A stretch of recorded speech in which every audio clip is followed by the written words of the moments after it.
Because here's what leaders really do. They maximize resources. A leader can come into an organization that's totally torn up in horrible shape, take the same resources, take it to another level. Your body, your mind, your emotion, but you can't maximize it when you're trying to fit in. And you can't maximize it when you live by everybody else's rules. I'm not saying don't be respectful. I'm just saying as a leader, you got to decide what you believe is right. And one thing I can tell you will always feel right. To never settle for less than you can be, do, share, or give. That'll feel right as long as you're inside your life here. Whoa, yes. So question, how do you build muscle? Because what we want to leave here with is not some just positive attitude BS. We don't want to just leave here with some material we wrote in our books. We want to leave here with a different sense of identity, strength, and muscle. I don't just mean just physical muscle, I mean emotional muscle. Because think about, how do you build a muscle? What do you do? No. Exercising a muscle is how you keep it. If you don't use it, you lose it. Faith unused, faith unemployed does not grow. It diminishes, true? Courage that's inside of you, that after a while you don't use your courage, you don't make yourself do it. The courage muscle doesn't get bigger, it gets smaller. Passion between a couple, you're so busy and you're so tired, unexpressed, after a while, that passion dwindles, sometimes moves to seemingly nothing for people that really do love each other. But what's happened is they just haven't used the muscle. It's so weak, it's like, where would we even start? Right? That process happens in all human beings, and the emotional muscles are the one that shape every leader in every part of this world. Because everything that's happening in this world is an emotional game. 911 was an emotional game. 12 guys took down a $5 trillion economy for a few days, shut down the air transport system, and put the word terrorism, fear, and uncertainty into 255 million Americans. I don't support it, but one thing drove it: emotion. It wasn't intellect. They used their intellect to its maximum capacity for bad, for destruction, from our perception. Certainly mine, you'd probably agree with me. But on the other hand, there are a group of people that are on a plane who use that same emotion to get themselves from a place of total fear to saying the phrase, let's roll. And those people, Todd Beam and those people there,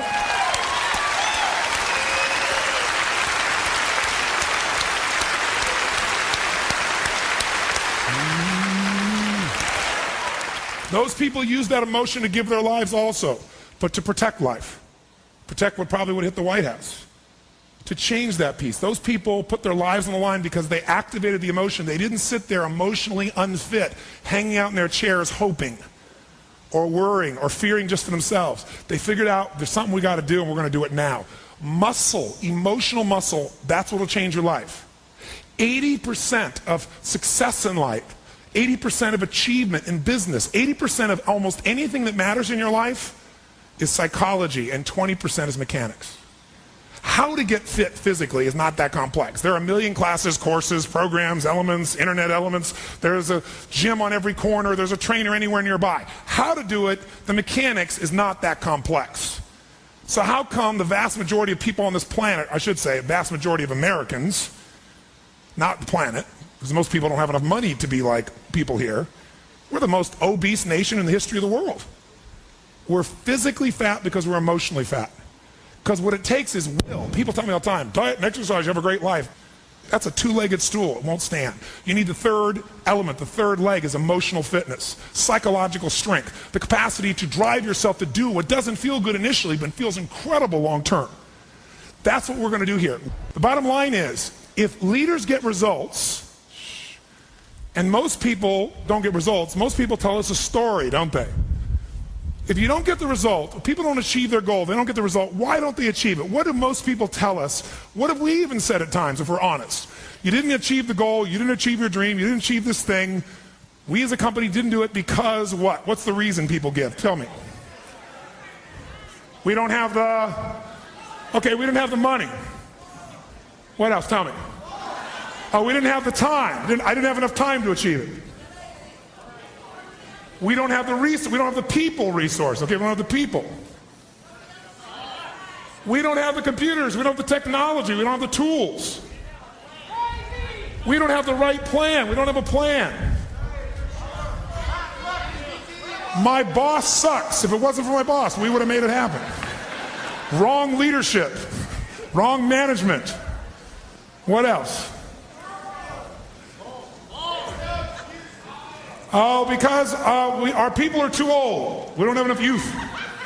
So if you put them up on the screen here, people say things like, I don't have time, we don't have the money, we don't have the technology, the energy, not enough resource, we don't have the quality of leadership, we don't know the right people, we don't have the network, I don't have the education. That's why.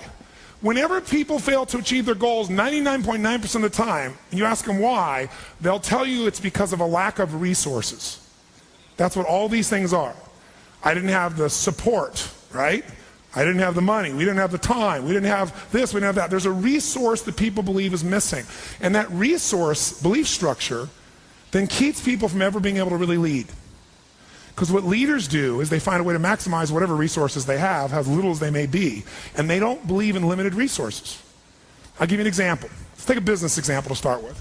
In 1974, a guy named Sam Walton had built his little company up. He came up with an idea. He started with $20,000 in, I think, 1962, if I remember right. But by 1974, within 12 years, he had 78 stores. And you know how he did it?